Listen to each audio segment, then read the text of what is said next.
Magandang araw po sa inyong lahat at sa mga giliw po nating tagapakinig. Sa araw po na ito ay mapapakinggan po natin ang kwento ni Lando, ang 20 taong gulang na binatang sinubok ng katatagan sa hamon ng buhay. Likas kay Lando ang matulungin at mapagmahal sa mga hayop. Kaya naman makikilala niya ang isang kakaibang manok na nagtataglay ng malakas na kapangyarihan. Ano ang mahalagang papel na gagampanan ng isang manok sa buhay ni Lando? Magagamit kaya niya ito laban sa lumalakas na puwersa ng kadiliman? Sama-sama po nating pakinggan ang buhay at pakikipagsapalaran ng binatang sabungero na may alagang manok na aswang. Ngunit bago po ang lahat, mga idol, huwag po nating kalimutang mag-subscribe at i-hit ang notification bell sa aking YouTube channel na The Voice Addict at Apong Isaak para sa mas marami pang makakantong aswang at katatakutan mula sa mundo ng kababalaghan. Umpisahan na po natin ang kwento. Lando, anak, gumising ka nga. Tignan mo nga muna kung anong pinagkakaguluhan ng mga manok sa labas ng bahay natin. Abay, kanina pa nagkakagulo mga alaga mong manok eh. Tapos hindi ka magising-gising. Baka naman kontento ka ng tulog dyan eh. Ubus na pala na sawa mga alaga mong manok. Tay, wala naman po akong naririnig eh. Saka nasa kulungan po ang lahat ng mga alaga akong manok. Okay lang po yun. Ay naku, pambihira naman oh. Basta tignan mo. Malabo lamang ang mga mata ko. Baka hindi ko rin makita kung anong dahilan at nagkakagulo ang mga manok mo. Aba, kanina pang putak ng putak ang mga yun eh. Nakakaiya sa natutulog nating mga kapitbahay. Sige na anak, puntahan mo na. Ay naku, kulit naman oh. Tay, ano ba? Natutulog pa po yung tao eh. Lando, dapat bang ganyan ang maging reaksyon mo? Aba, ikaw na nga ang pinagmamalasakitan, ikaw pa ang nakukulitan sa akin. Bilisan mo na, puntahan mo na. Aba, magpasalamat ka at meron kang tagagising. Paano kung nilapa na pala ng sawa mga manok mo? O di kaya naman eh, pinagnanakawan ka na ng manok. Matuto ka magpahalaga sa mga hayop na nagbibigay sa'yo ng tulong. Kung hindi naman malabo mga mata ko eh, hindi na kita pupuntahan dito sa kwarto mo para gisingin lang eh.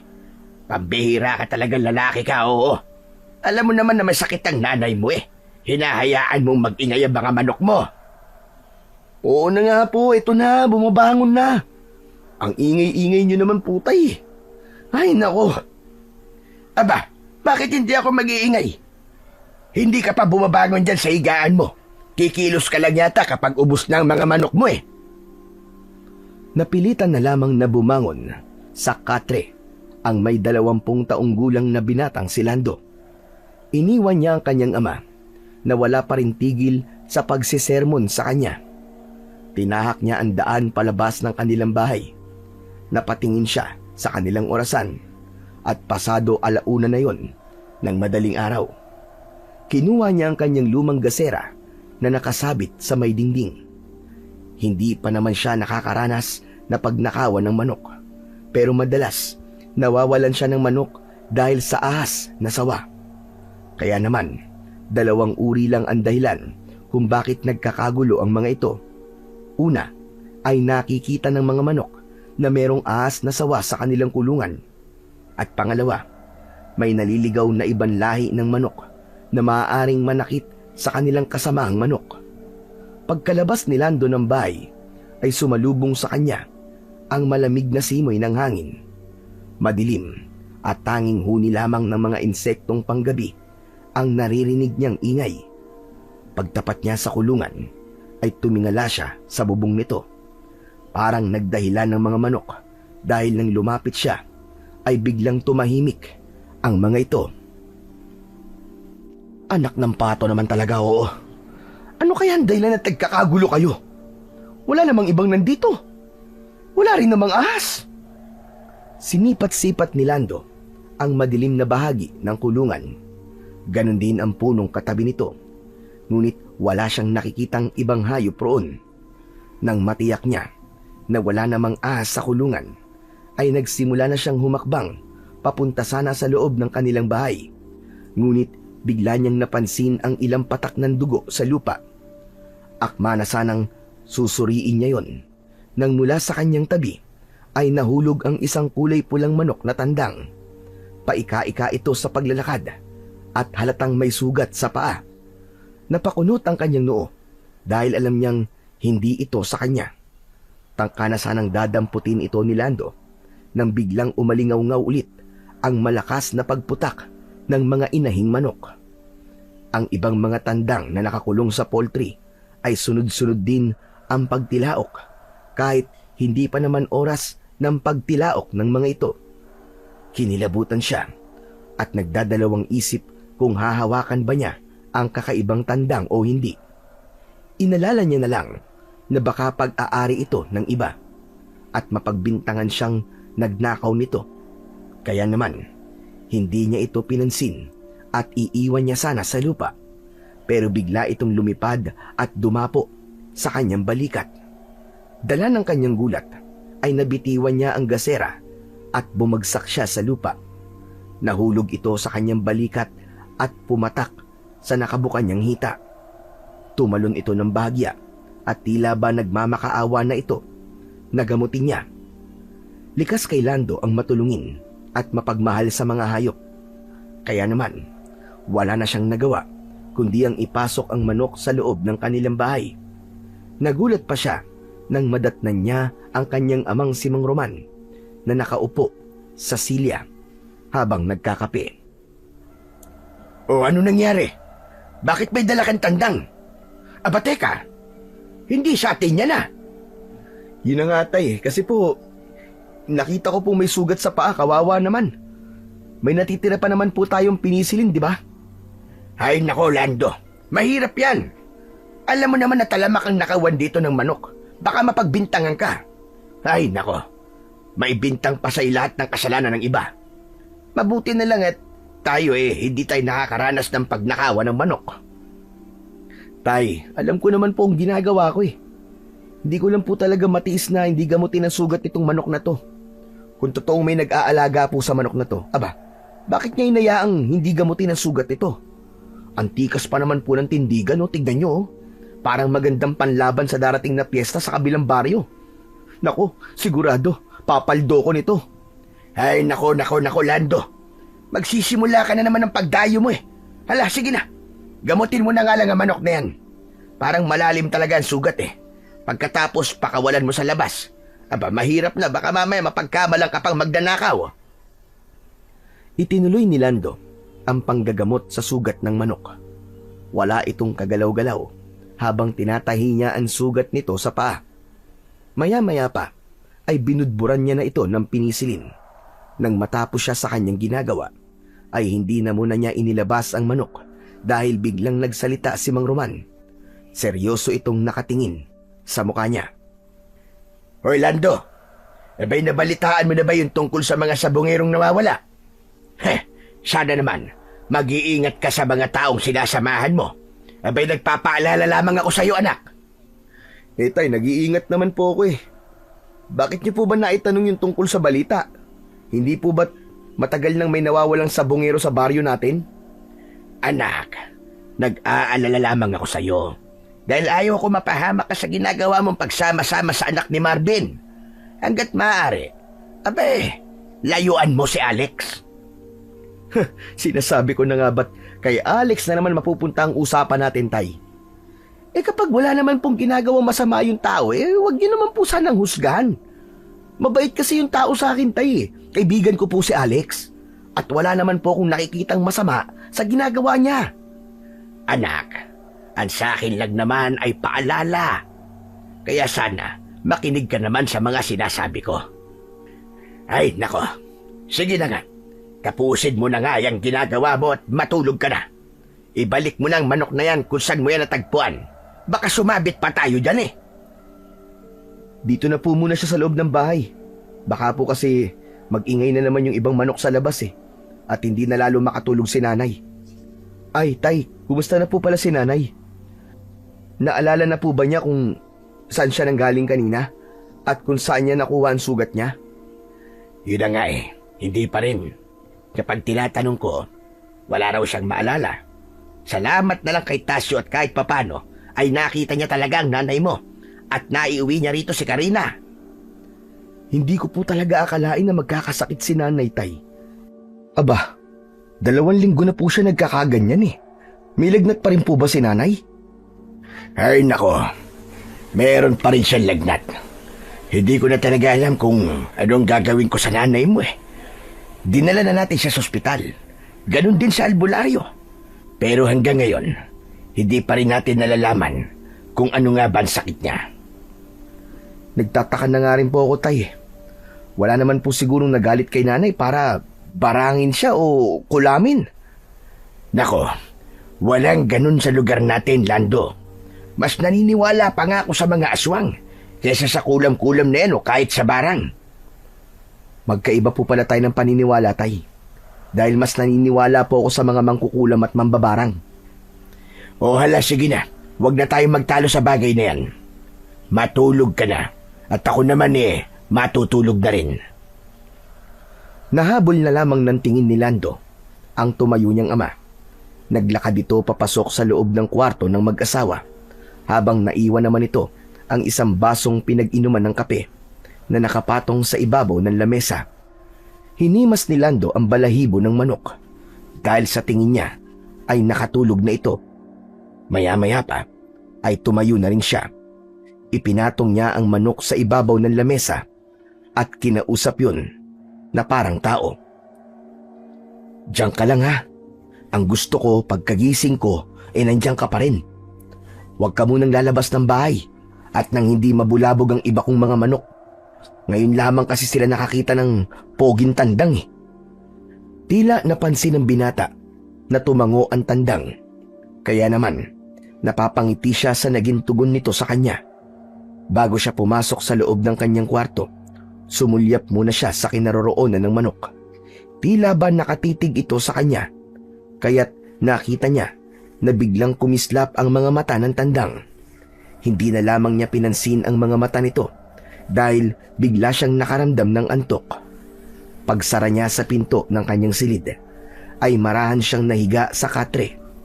Dala ng pagod, ay agad siyang nakatulog. Kinabukasan, napabalikwas siya ng bangon. Narinig niya ang malakas na sigaw ni Mang Roman. Nanggaling yun sa kusina. Tila ba may pinapaalis itong hayop sa ibabaw ng lamesa. Bigla niyang naalala ang manok na iniwan niya roon. Kaya't mabilis siyang bumaba ng katre at tinungo ang kanilang kusina. Shoo! Shoo! Pambihira namang lalaki yan, Iniwan talaga ang manok sa ibabaw ng lamesa. Ay, nako! Tay, sandali lang po. Teka lang. Bakit niyo po ba pinapalo ng damit ang manok? Hindi niyo po ba naalala na may sugat po yan sa paa? Ay, nako! Pambihirang manok na yan. Inalis ko na siya dyan sa ibabaw ng lamesa at baka dyan pa dumumi. Inilagay ko siya doon sa labas ng bahay, sa hapunan ng mga manok. Aba, bumalik pa dito. Tapos hindi na umalis dyan sa ibabaw ng lamesa. Bakit naman kasi dyan mo pa inilagay yan? Pambihira ka naman talaga, Lando. Hindi ka ba nag-iisip? Nanlaki ang mga mata ni Lando nang maalala ang ibinili niya sa manok kagabi. Sa palagay niya ay naintindihan siya ng manok. Sandali po, Tay. Kasi po naalala ko, binilinan ko po kasi ang manok na wag aalis po dyan. Hindi ko naman po alam na susundin niya ang utos ko. Ay naku, tigil-tigilan mo nga ako sa mga paganyan-ganyan mo, Lando. Kung hindi ka rin naman sira ang ulo, magkakaroon ba naman ng isip ang manok? Hindi naman yan tao. Hala, sige na. Alisin mo na ang manok dyan bago pa magdilim ang paningin ko. Tay, kung ayaw niyo po maniwala, panoorin niyo po ang gagawin ko ha.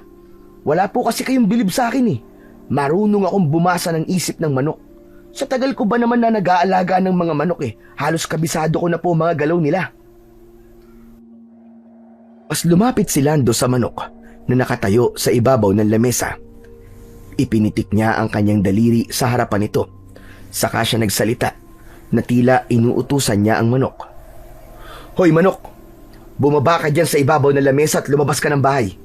Doon ka na muna sa poultry. Pero wag kang aalis ha, hanggat wala akong sinasabi sa'yo.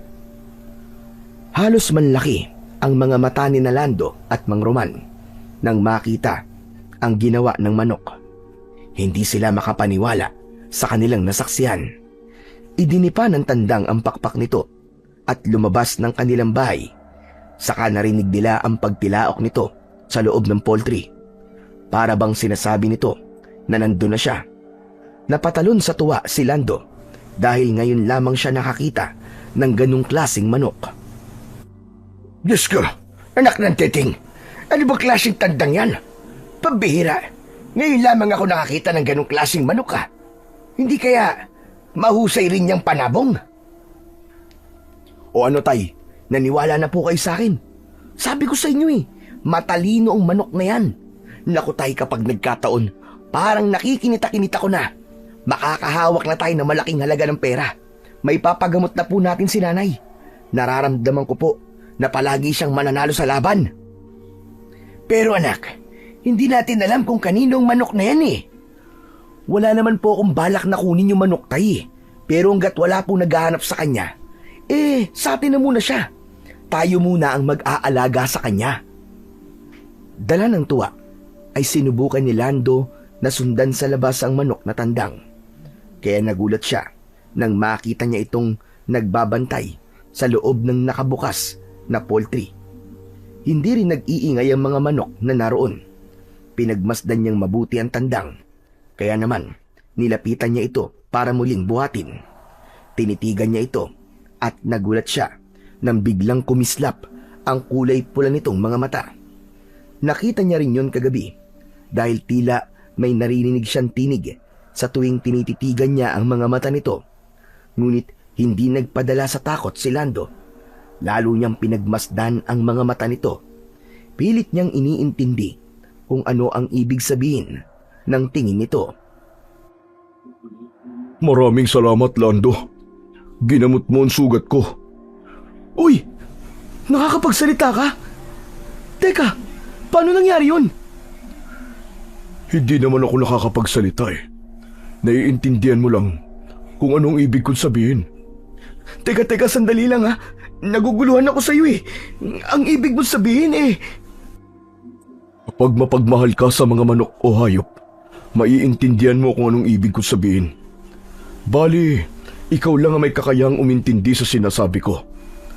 Pasensya ka na kung natakot kita. Kailangan ko lang ng pansamantalang matutuluyan. Teka, Diyos ko. Nasisiraan na yata ako ng ulo Masyado na yata ako nadadala sa napapanood ko sa mga pelikula. Anak ng Teteng, Hoy, Lando, ano ba nangyayari sa'yo? Sino ba kinakausap mo dyan? Ha? Ano po paano ba to? Huwag kang mataranta. Wala namang maniniwala sa'yo na may kakayahan kang basahin ang isip ko. Hindi na nga nakatiis pa si Mang Roman at lumapit na ito kay Lando. Nakakunot ang noo nitong pinagmamasdan ang hawak niyang manok. Aba, hoy! Pambihira ka, lalaki ka. Nasisiraan ka na ba ng ulo? Bakit parang kinakausap mo na naman ang manok na yan? Huwag ka magpapadala sa galing niyang umitindi sa utos mo kanina. Lahat naman ng manok ngayon ay marunong ng turuan. Kahit aso nga natuturuan na rin. Kung sa bagay, ngayon lang ako nakakita ng manok na marunong sumunod sa utos ng tao. Dapat, walang makakaalam nito, Lando. Dahil mahirap na. Baka pag-interesan niya ng ibang tao, sinasabi ko sa'yo. Narinig mo na, Lando. Kaya huwag ka mag-alala. Saka, walang nagmamay-ari sa akin. Kaya ikaw na ang magiging bago kong amo. Orlando, hindi ka na nakapagsalita. Ano bang tinitigdan mo sa mga mata ng manok na yan? Ang mabuti pa kaya patukain mo na siya ng grain mix. Mukhang nagugutom na yan Halatang wala pang laman ang kanyang butye. Pagpapaalala sa kanya ni Mang Roman bago ito pumasok sa loob ng kanilang bahay. Saktong inilalagay niya ang manok sa kahoy na pwede nitong paghapunan nang bigla niyang narinig ang sigaw ng kanyang ama. Nanggagaling yun sa kwarto ng kanyang inang si Aling Karina. Kaya naman, napatakbo siya ng mabilis sa kinaroroonan ng silid ng mga ito. Nadatnan niyang sumusuka ng dugo ang kanyang ina habang hinahabol ang sariling hininga. Lando, bilisan mo! Ihanda mo mga gamit ng nanay mo at dadali natin siya sa ospital! Parang lutang si Lando habang inihahanda niya ang mga gamit ng kanyang ina. Panayang pag-ubo nito at pagdura ng kulay pulang likido. Awang-awasa sa kanyang ina. Hindi niya ito magawang tignan.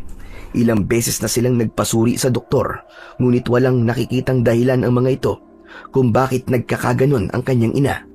Kung minsan, palagi itong nawawala at umuuwi ng gabi. Pag tinatanong nila, ay wala naman itong maalala. Kaya naman, sinasabi na ng ibang doktor na kailangan na nilang dalhin sa Maynila si Aling Karina dahil kulang ang mga ito sa gamit. Lando, bilisan mo! Pagkatapos ay tumawag ka ng tricycle para madala na natin ang nanay mo sa ospital! Malalaki ang hakbang ng kanyang paa na lumabas siya ng bahay at nagpunta sa tabi ng kalsada. Nakita niya roon ang tricycle na pag-aari ni Mang Marvin. Pinara niya ito at kinausap na kailangan nilang dalhin sa ospital ang kanyang ina. Ang driver naman noon ay tumango na si Mang Tasyo. Bumaba ito ng sasakyan para umalalay sa kanyang ina. Sa pintuan pa lang ay nakita niya ng buhat ni Mang Roman ang kanyang ina papunta sa kinaroroonan ng tricycle. Paglapit niya sa tricycle ay kagad na sumakay ang driver. Ganon din siya. Mabilis ang pagpapatakbo nito ng tricycle habang naririnig niya ang halinghing ng kanyang ina na nahihirapan sa paghinga. Nakasandal ito sa dibdib ni Mang Roman. Saka lamang napagmasdan ni Lando ang itsura ng kanyang ina. Payat at humpak na ang pisngi nito. Nangingitim rin ang palibot ng mga mata nito dahil sa ilang araw na hindi nito pagkakaroon ng maayos na pagtulog. Ilang minuto pa ay huminto sila sa tapat ng ospital. Ngunit sinabi ng nurse doon na puno na raw ang kwarto ng ospital. Kaya naman, kinailangan pa nilang bumiyahe ng ilang minuto para magpalipat-lipat ng ospital. Hanggang sa wala ni isa ang tumanggap sa kanila. Galit na galit si Lando sa mga nangyayari. Ano ba tong kamalasan na to, Tay? Nag-aalala na po ako kay nanay eh. Ang hirap ng ganito. Wala man lang tayo mapuntahan para ipagamot si nanay. Biglang nagsalita ang driver na may alam daw itong tao na makakagamot kay Aling Karina. Kaya lang daw ay liblib ang lugar na yon at malayo sa mga kabahayan. Isa raw albularyong dinadayo sa kanilang lugar. Magagamot daw nito ang kanyang ina. Sige po, Mang Tasyo. Dalhin niyo po kami sa kanya. Sigurado ba kayong totoo siyang albularyo? Tumango ang lalaki na driver ng tricycle at binilisan ng pagpapatakbo sa tricycle. Magsasalita pa sana si Lando, subalit parang may naririnig siyang huni ng manok sa likuran ng tricycle. Tay, wala ba kayong naririnig ng huni ng manok? Anak ng pambihira ka naman, Lando. Hanggang dito ba naman nagbabanggit ka pa rin ng tungkol sa manok? Saka maririnig ko ba ang huni ng manok? Ang lakas ng tunog ng makina ng tricycle. Tay, may naririnig po talaga ako. Mang Tasyo, saglit nga lang po. Itigil niyo po muna ang tricycle. Pagkahinto ng tricycle, sinundan ni Lando ng tingin ang likurang bahagi ng tricycle. Ganon din na lamang ang gulat niya nang makita ang manok na tandang. Nakatayo ito na parabang nakakapit din sa bakal. Sinundan ng tingin ni Mang Roman ang tinitignan ni Lando at maging ito ay nagtaka kung paanong nakarating ang manok sa likod ng sasakyan. Aba, pambihira ka talaga, Lando. Bakit mo naman dinala ang manok dito? Teka, Tay, hindi ko rin po alam na sumama ang manok sa atin eh. Aso, sandali lang ha. Kukunin lang ni Lando ang manok. Hindi namin napansin na sumunod pala sa atin eh. Mabilis na bumaba ng tricycle si Lando at kinuha ang manok. Tila ba pagod na pagod itong nakatayo sa likod ng tricycle.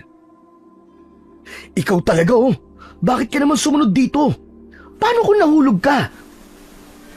Hindi kasi kita matiis. Saka nag-aalala ko sa nanay mo. Bakit ba siya nagkasakit? Saka nakikita niyo ba ang paligid ng lugar na pinagdalhan sa inyo? Nakakatakot. Walang katao-tao.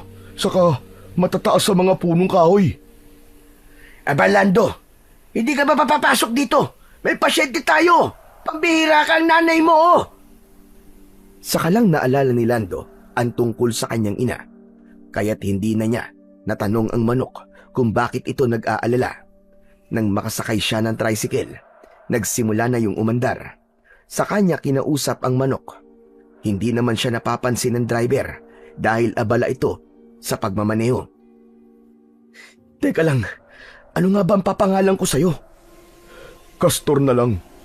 Gusto ko rin kasing mabuhay na parang tao. Kaya bigyan mo ko ng pangalan ng katulad ng sa inyo. Talaga bang manok ka, Castor?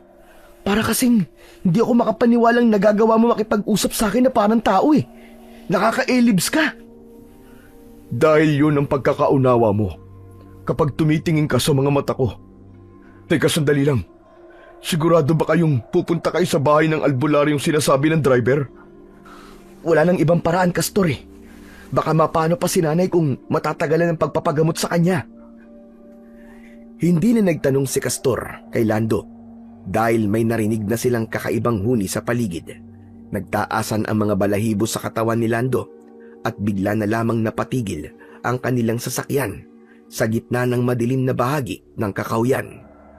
Nagtatakang napatingin si Lando sa driver habang si Mang Roman naman ay nagising mula sa pagkakaidlip nito. Parang hindi maganda ang kutob ko sa lugar na to, Lando. Paano mo nasabi, Castor? Pagmasdan mo ang paligid, nasa gilid tayo ng bangin.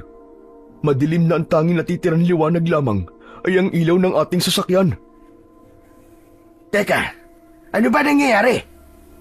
Sumagot ang driver na si Mang Tasyo. Sinabi nito na parang may nakita itong tumawid sa unahan ng tricycle. Inutusan ng matanda si Lando na kunin ang lumang gasera sa loob ng sasakyan nito. Inilabas din ng matanda ang itak na nakatago sa ilalim ng bangko ng tricycle. Teka! Ano pong gagawin niyo sa itak, Mang Tasyo? Sinabi ng matanda na proteksyon yun laban sa mga nilalang na nagtatago sa dilim. Naniniwala itong hindi yun isang hayop. Nanginginig ang kamay nito na sinindihan ng gasera at nakahanda ang itak. Totoo ang sinasabi niya, Lando. Sa palagay ko, may mga nilalang sa paligid natin. Lando, bakit hindi pa tayo umalis, ha? Teka, sandali lang po, tay. Bumaba po si Mang Tasyo para makita kung walang nakaharang sa harap ng sasakyan eh. Ilang saglit lang ay nagmamadaling bumalik ang matanda sa tricycle. Nanginginig ito habang binubuhay ang makina.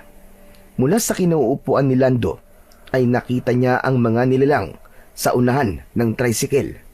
Tinatamaan ito ng malakas na ilaw. Napaunat sa pagkakaupo si Mang Roman at niyakap ng maigpit ang asawa.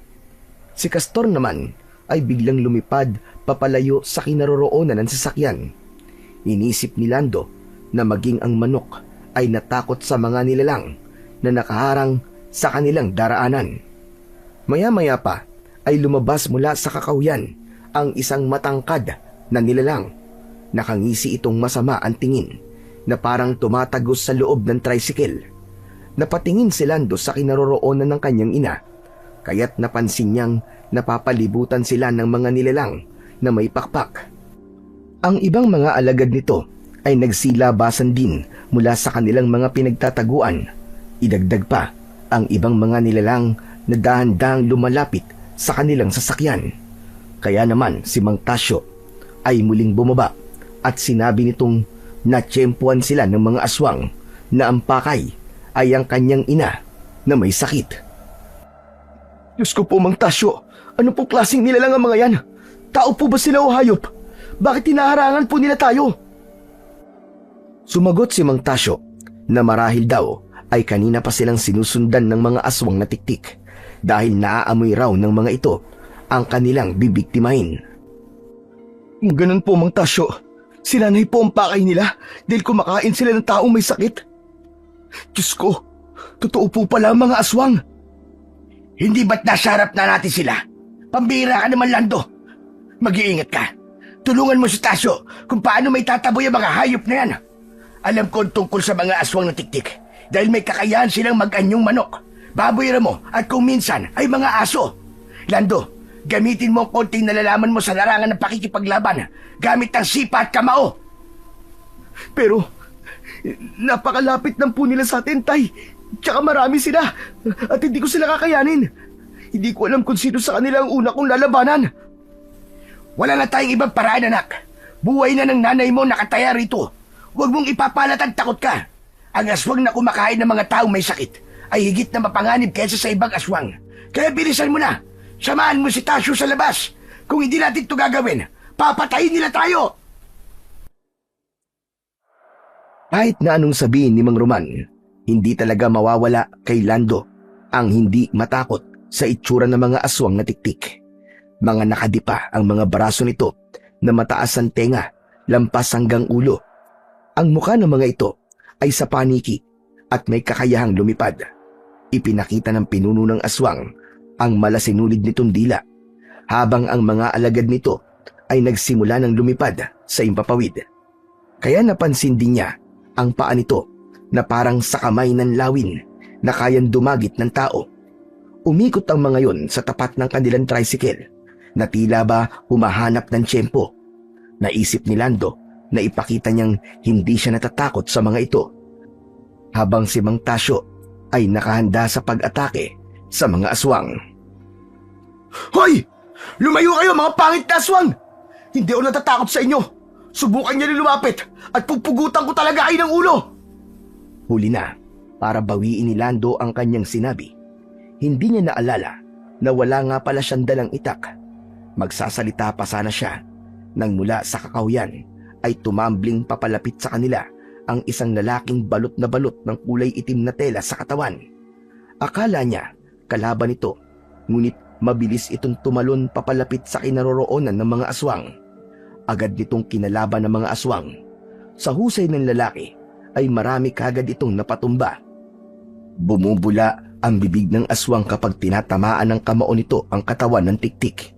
Hindi ito nagsasalita. Sa halip, tinititigan niya ang mga mata nito nang iabot sa kanya ang kutsilyong may pasigsag na talim. Lando, anak! Inililigtas siya tayo. Sa tingin ko, takot sila sa lalaking bagong dating. Ako na ang bahala sa iyong ina. Mag-iingat ka! Tatlo silang nakipagsabayan sa mga aswang na tiktik. Gamit ang sandata, nagmistulang mga paniking lumilipad sa impapawid ang mga kalaban na hindi malaman kung aatake ba o hindi. Takot na takot ang mga aswang sa bagong dating na lalaki. Mabilis itong kumilos, ngunit isa lamang ang kanyang napansin. Bawat tamaan ng kamao nito ay nasusunog ang mga kalaban. Maya-maya pa ay narinig ni Lando ang mahinang pag-angil sa kanyang likuran. Pagharap niya ay nakita niyang nakangising nakatayo ang nilalang habang tumutulo pa ang malapot nitong laway na may kasamang dugo. Mahahaba ang mga pangil, ganon din ang kuko nito sa kamay. Mabilis itong sumunggab sa kanya, ngunit nagawa niyang maiwasan yun. Nakaganti kagad siya ng saksak at suntok sa mukha nito, ngunit nasaktan lamang ang kanyang kamao. Matigas ang muka ng nilalang, kaya mas lalo siyang nagtataka sa lalaking tumulong sa kanila dahil nagagawa nitong pabagsakin ang mga kalaban gamit lamang ang sarili nitong kamao. Nang mapansin ng lalaki na muling aatakihin ng aswang si Lando, lumundag ito ng mataas at pinagbababayo ng kamao nito ang mukha ng aswang na tiktik hanggang sa masunog. Kagaya ng nangyari sa ibang mga nilalang, hindi na ito nagkaroon ng pagkakataong malapitan siya dahil napalingon ito sa gawi ng matandang sumisigaw. Si Mang Tasyo ay nasugatan sa balikat nang muntik itong dagitin ng aswang na tiktik. Mabuti na lamang at mataas tumalon ang lalaki. Nagawa nitong hilahin ng paa ng matanda at muling nailigtas. Nang matiyak na wala na ang mga aswang, nagulat sila nang mabilis na umalis ang lalaki. Hindi man lang sila nagkaroon ng pagkakataon para magpasalamat dito. Diyos ko, anong kababalagan ba nangyayari sa lugar na to? Tsaka sino kaya yung lalaking yun? Anak, tara na! Umalis na tayo rito! Baka bumalik pa mga aswang! Hinarap ni Lando si Mang Tasyo para alalayan ito sa pagtayo. Mabuti na lang, mababaw lang ang sugat nito sa balikat.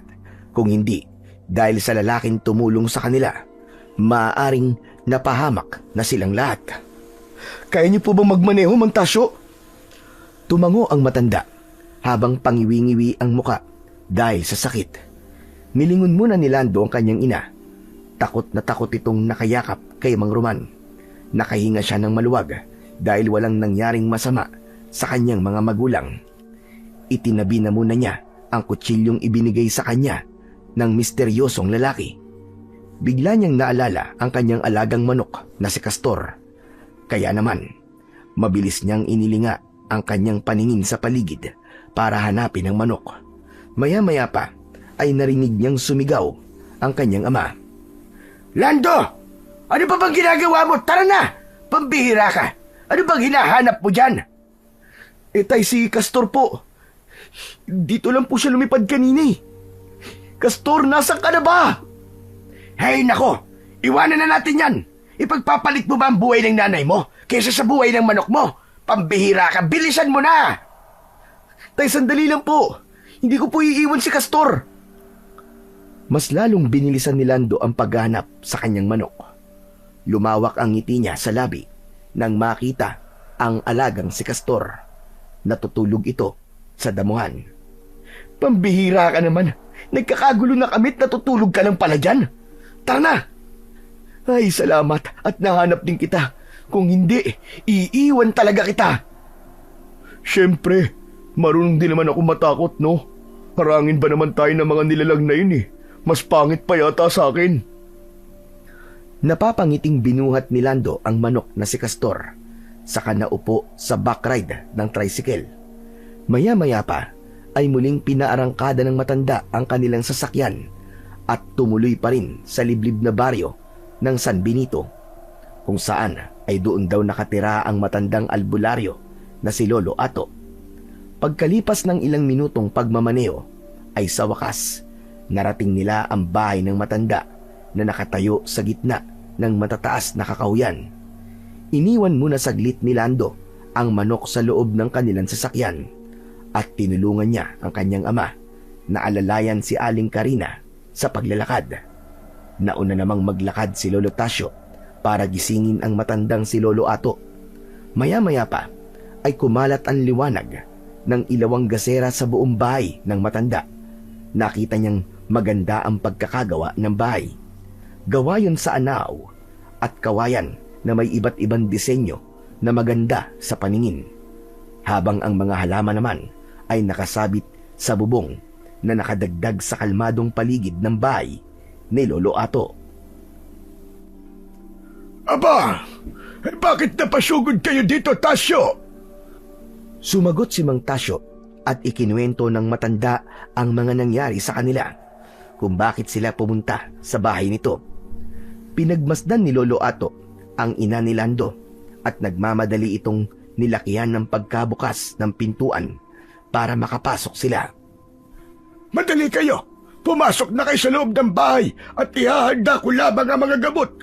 Grabe pala ang hirap na dinanas nyo bago kayo nakarating dito. Pambihira talagang mga aswang na yan.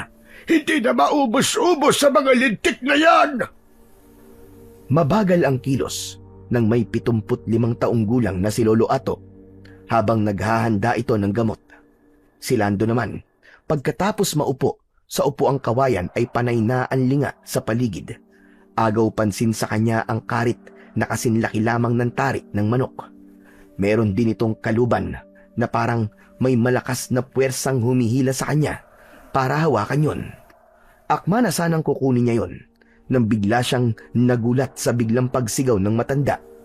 Bakas ang pag-aalala sa mga mata nito.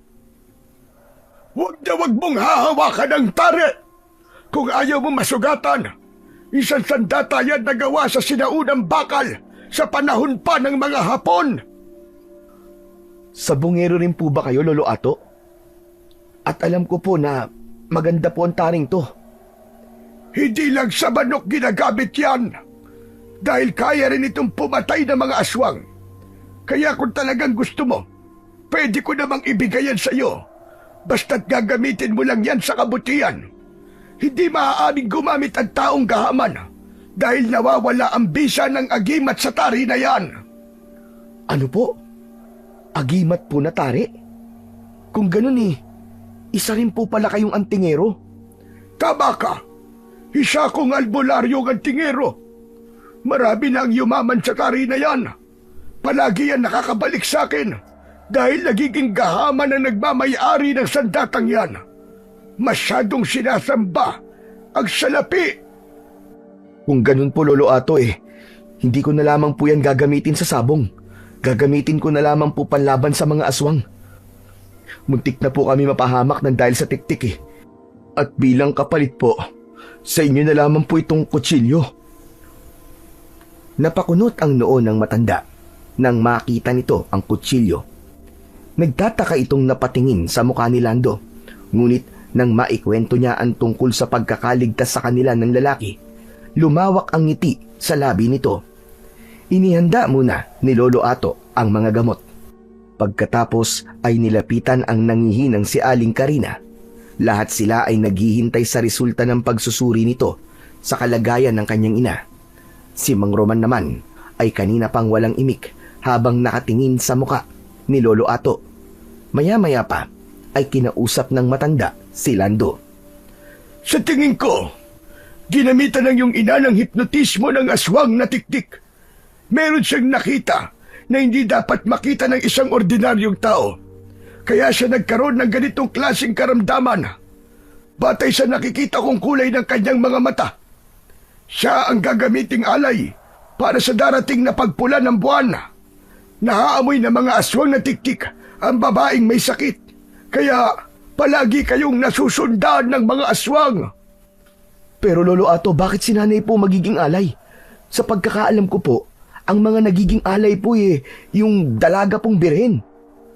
Dahil nagkaroon siya ng relasyon sa isang aswang na tiktik at meron siyang nakitang isang bagay na hindi dapat makita ng iyong ina. Ang ibig sabihin, natitigan siya sa mata ng pinuno ng aswang na tiktik. Unti-unting nahihigop ang enerhiya ng iyong ina. Kaya siya may sakit at hindi niya maaalala kung sino ang taong natitigan niya sa mga mata dahil nasa ilalim siya ng kapangyarihan ng aswang. May liligtas niyo po ba ang asawa ko, Tatay Ato? Matagal na napatitig si Lolo Ato sa muka ni Mang Roman. Nararamdaman ni Lando na para bang matagal nang magkakilala ang dalawa. Kaya lang, imposibleng mangyari yon dahil hindi naman madalas pumupunta sa lugar ng matanda si Mang Roman. Ang hindi lang mawala sa kanyang isip ay kung paanong nangyari yon sa kanyang ina. Bumakas ang galit sa kanyang muka. Hindi niya matanggap na unti-unti na palang mawawala sa kanila si Aling Karina. Nagdududa ka bang hindi ko kayang gamutin ang asawa mo, Roman? Kagaya ng ilang mga nilalang na nagawa kong tulungan dahil ayaw na nilang maging aswang. Ngayon ay tahimik na silang namumuhay at minsan na rin gumamit ng agimat na tari.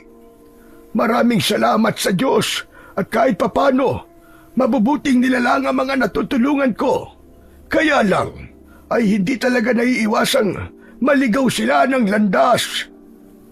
Kung ganun po, marami na po kayong pinagaling na aswang na tiktik. Ganun po ba, Lolo Ato? Tama ka. Dahil hindi naman sila masasamang nilalang. Hindi lahat ng aswang ay masama. O sige na, alalayan niyo si Karina at aalisin ko ang hipnotismo ng aswang sa katawan niya. Pinanood ng mag-ama ang ginagawa ng matanda kay Aling Karina habang nakasandal ito sa dibdib ni Mang Roman. Si Mang Tasyo naman ay nauna ng ginamot ng matanda kaya't nakabantay na ito sa labas ng bahay. Maya-maya pa ay maingat na kinuha ni Lando ang tari na nakasabit sa dingding na sawali. Saka siya lumabas ng bahay at lumapit sa kinaroroonan ng tricycle. Nadatnan niyang natutulog si Castor sa loob ng sasakyan. Isinilid muna niya ang tari sa kanyang bulsa bago binuhat ang manok habang kinakausap na parang tao. Alam mo, Castor, hindi naman pala lahat ng aswang ay masama. Nalaman ko na marami palang natulungang aswang si Lolo Ato. Akala ko ba, hindi nagagamot ang aswang na tiktik? Walang imposible sa aswang na gustong magkaroon ng normal na buhay. Ito pa nga oh, ibinigay niya sa akin ng agimat na tari. Gusto ko sanang gamitin yun sa'yo para mailaban kita sa sabong. Kaya lang, ayoko maging sakim. Maraming nagiging masama dahil sa pera. Pero iba ka sa kanila, Lando. Kaya nga sa'yo ko lumapit dahil mabuti kang tao. Ang pagiging sakim ay sila ang pumili nun. Kung may takot ka sa Diyos, hindi ka magkakamali at hindi ka magkakasala. Kaya hindi ka naman katulad nila. Teka, ano raw ang sakit ng iyong ina? Sabi, may hipnotismo raw ng aswang na tiktik si nanay. Nagsimula raw yun nang makita nito ang hindi dapat makita ng tao. Yung parang nasaksiyan niya ang pagpatay ng aswang sa kanilang biktima. Wala kaming kaalam-alam na unti-unti na palang nawawala ang lakas ni nanay dahil hinihigop daw ng pinuno ng mga tiktik. Ang hipnotismo ng aswang ay hindi basta-bastang nawawala. Maliban na lang kung malakas ang albularyong titingin sa kanya. Baka nakita ni Aling Karina kung saan lamang itinapon o itinago ang biktima ng aswang. May mga ganong kakayahan, lalo na mga tiktik. Ang mahirap lamang dun, walang naaalala ang kanilang biktima. Napatingin si Lando dahil hindi niya maalala kung sino ang taong nakakasalamuha ng kanyang ina. Naniniwala siyang isa roon ay ang nagpapanggap na tao at aswang sa gabi. Nag-aalala ako. Natatakot akong baka mapahamak si nanay. Tutulungan naman kita. Kaibigan na kita mula ngayon. Pambihira. Magkakaroon pa ako ng kaibigan na isang manok. Ano naman? Ligtas naman ang lihi mo sa akin Sige nga, magkwento ka sa kaibigan mong tao. Ewan ko na lamang kung hindi ginawang pulutan ang buhay mo. Ayos ka rin Para ka talagang taong kausap Kaya lang, kung may makakakita sa akin dito, nako, sigurado ako iisipin nila na nasisiraan na ako ng ulo. Natigil lamang ang kanilang kwentuhan nang matanaw ni Lando ang kanyang mga magulang. Papalabas na ito sa bahay ng matandang albularyo, kasama si Mang Tasyo na nakaalalay din dito. Hinatid naman ng matanda ang pasyente. Tumango si Lando sa matanda bilang pagpapaalam niya rito. Kasunod naman ang pagbuhay sa makina ng tricycle ni Mang Tasyo.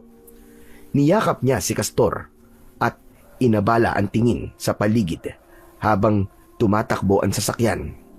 Tumagal ng 1 oras ang kanilang biyahe mula sa lubak-lubak na kalsada.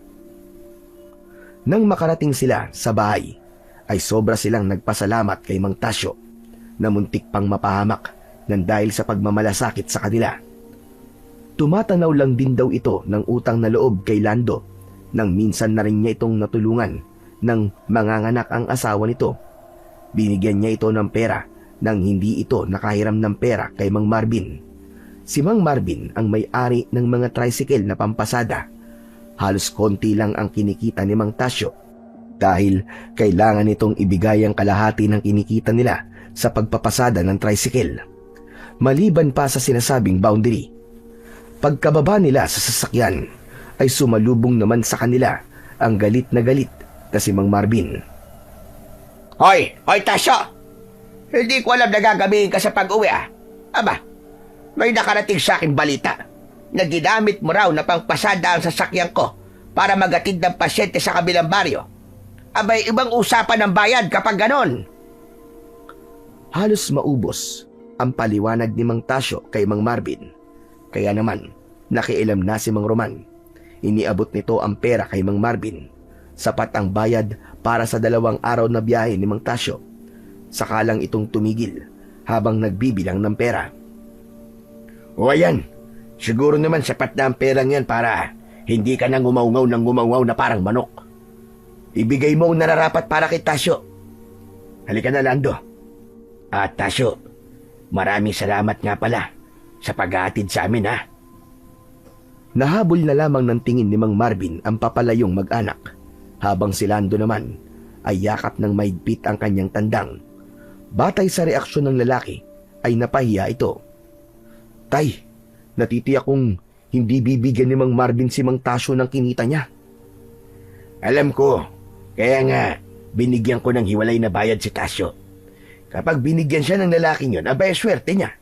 Pero dapat lang, muntik nang magbuwis ng buhay yung tao para sa atin eh. Kaya nararapat lang sa kanya na bigyan ko siya ng sapat na kita sa isang araw. Dumaan muna si Lando sa poultry at ikinulong niya roon si Castor upang ligtas ito sa pag-atake ng mga magnanakaw, pati na sa ahas. Nang makapasok ang mag-anak sa kanilang bahay, ay dumiretso na sila sa loob ng kwarto ng kanyang ina para makapagpahinga ito. Siya naman ay dumiretso sa loob ng kanyang kwarto. Dala ng matinding pagod, ay agad na nakatulog si Lando. Kinabukasan ay napabalikwas ng bangon si Lando. Nang marinig niya mula sa loob ng kanyang kwarto ang nagkakalampagan ng mga plato at baso, tila may naguhugas ng kanilang gamit sa lababo, at ang ganung pakiramdam ay matagal niya nang hindi naririnig mula nang magkasakit ang kanyang ina. Pinakiramdaman niyang mabuti ang paligid hanggang sa hindi na siya nakatiis. Bumaba siya ng katre at nilapitan ng pintuan para buksan ito. Halos manlaki ang kanyang mga mata nang makita ang kanyang ina. Naguhugas ito ng pinggan, bagong ligo na para bang walang nangyaring masama rito kagabi. Kaya dahan-dahan siyang lumapit sa nakatalikod na si Aling Karina. "Nay, magaling na po kayo? Wala na po kayong sakit?" Humarap sa kanya si Aling Karina. Nakangiti ito. May kulay na ang muka at wala nang bakas na nagkaroon ito ng sakit. Napatunayan niyang magaling talagang albularyo si Lolo Ato. Dala ng matinding tuwa, naluluwang niyakap niya ang kanyang ina na napapahalakak pa sa tawa na tila wala itong naalala sa nangyari kagabi. Ang sabi nito ay mahaba raw ang pagkakatulog nito, kaya hindi raw nito kagad nahugasan ang mga pinagkainan nila kagabi. Kaya naman, ikinuwento ni Lando ang totoong nangyari rito. Sa una ay hindi ito naniniwala dahil ang alam lang nito ay nakatulog lamang ito. Nang makita nitong totoo ang sinasabi ni Lando, ay naluluwang gumanti ito ng yakap sa kanya. Kaya pala raw namayat silang mag-aama dahil wala raw sa kanilang nag-aalaga nitong mga nakaraang linggo. Maya-maya pa ay naalala niyang tanungin ito kung nasaan si Mang Roman. Nagulat siya sa narinig mula kay Aling Karina. Umalis daw ang kanyang ama na may dalang tandang. Bigla niyang naalala si Castor. Kaya naman, dali-dali siyang lumabas ng bahay papunta sa poultry. Yun nga, wala roon si Castor. Humabol sa kanya si Aling Karina at ang sabi nito ay makikipagtupada raw ang kanyang ama sa kapitbahay nilang nagpapasabong. Mabilis na tumakbo si Lando sa bahay ni Mang Marvin dahil yun lang naman ang mahilig magpasabong sa kanilang lugar. Nakasalubong niya ang kaibigan na si Alex. Halatang tumakbo ito dahil habol nito ang sariling hininga. "Uy tol, nakita mo ba si tatay?" Sumagot ang kaibigan niyang si Alex at ang sabi nito, ipinasundo siya ng kanyang ama dahil raw lumalaban ang manok na dala nito. Ang masaklap daw ay nagbigay ng pusta ang mga taong tumaya sa kanilang manok. Kaya naman, inilang hakbang niya ang pagpunta sa sabungan. Nandun pa naman yun sa loob ng malawak na bakuran ni Mang Marvin. Mula sa labas ay dinig ni Lando ang ingay ng mga tao. Nakita niya ang kanyang ama na hawak si Castor. Nasa loob na ito ng sabungan. Hindi niya maiwasan ang hindi sumamaan loob sa kanyang ama dahil nakialam ito ng manok nang hindi nagpapaalam sa kanya. Pagpasok niya sa loob ng ruweda ay lalong umalingaw-ngaw ang malakas na sigawan ng mga tao. "Tay, ano po ba itong ginagawa niyo? Bakit kayo nakialam sa manok ko? Pambihira naman kayo, oo." Pasensya ka na anak. Nakita mo naman na naubos ang pera natin kagabi. Naibayad ko lahat ang huling pera natin kay Marvin. Gusto ko sanang maganda tayo kahit konti man lang sa muling paggaling ng nanay mo. Ngayon lang naman ito eh. Nagkasubukan na, kaya't nakapangutang na ako ng perang pampusta. Para kasing magaling tong manok mo eh. Sa tindig pa lang parang mananalo na. Kung gusto mo, ikaw na lang ang magbitaw sa manok. Hindi sumusunod sa akin eh. Paano po susunod sa inyo yan? May sugat pa sa payan eh. Tay, baka naman matalo si Castor nito. Pinagmasdan ni Lando ang mga mata ni Castor habang ang kalaban na nasa kabilang gilid ng sabungan ay naiirita na sa kahihintay sa kanilang dalawa. Ayos ka lang ba, Castor? Kaya mo bang lumaban? Oo naman, magtiwala ka lang sa akin. Gusto ko rin makatulong sa inyo. Wala na ngang nagawa si Lando, kundi ang simulan, ang sabong. Kailangan niyang magtiwala sa kanyang alagang manok.